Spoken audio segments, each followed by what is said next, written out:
Hello friends, చూడండి ఈరోజు అయితే మనం మిరియాల రసం చేస్తామన్నమాట. రాయలసీమ మిరియాల రసం చూడండి ఎలా చేసుకుందామో.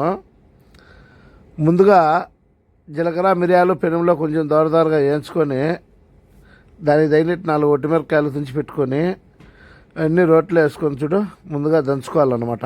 అట్లా దంచుకున్న తర్వాత తెల్లుల్లిపాయలు తెల్లగడ్డ వేసి తొక్కుగా అదే దంచిన పొల్లోనే ఇవి కూడా కొంచెం లైట్గా దంచి పెట్టుకొని ఇంకా పక్కన తీసి పెట్టుకోవాలా.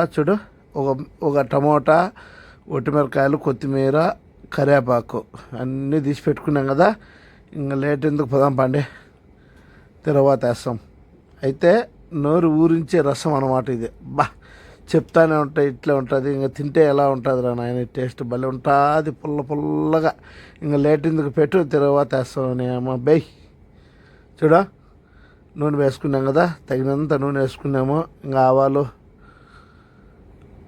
తర్వాతకైతే ప్రిపేర్ అవుతాను అనమాట. ఆవాలు వేసుకొని లైట్గా మంట పెట్టుకొని తెల్లగడ్డ, మిరియాల పొడి అన్నీ బాగా లైట్గా వేయించుకొని ఒక టమాటా వేసుకొని చింతపండు నీళ్ళు వేసేస్తాం మనకు తగినంత వేసుకొని బాగా ఉడకబెట్టేటప్పుడు ఉప్పు, మేమైతే మామూలుగా అయితే అదే ఆ ఉప్పు సాల్ట్ వేస్తాం అనమాట. బాగా కూర ఉడికేటప్పుడు కొత్తిమీర, ఇది కరివేపాకు వేయాలి. ఫస్ట్ వేయకూడదు, ఫస్ట్ వేసి కొందరు చాలామంది నూనెలో వేస్తారు.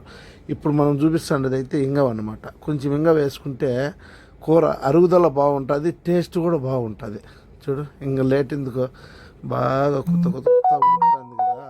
ఇప్పుడు ఏం చేయాలంటే కొత్తిమీర వేసేసేయాలన్నమాట.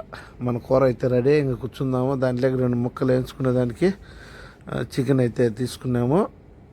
కూర్చొని నంచుకొని తింటా అంటే అబ్బా వాని అమ్మ ఏమి టేస్టో, నోట్లో నీళ్ళు ఊరిపోతాయి దాన్ని ఆ విధంగా చూస్తా అంటే. అట్లున్నది అబ్బబ్బబ్బా.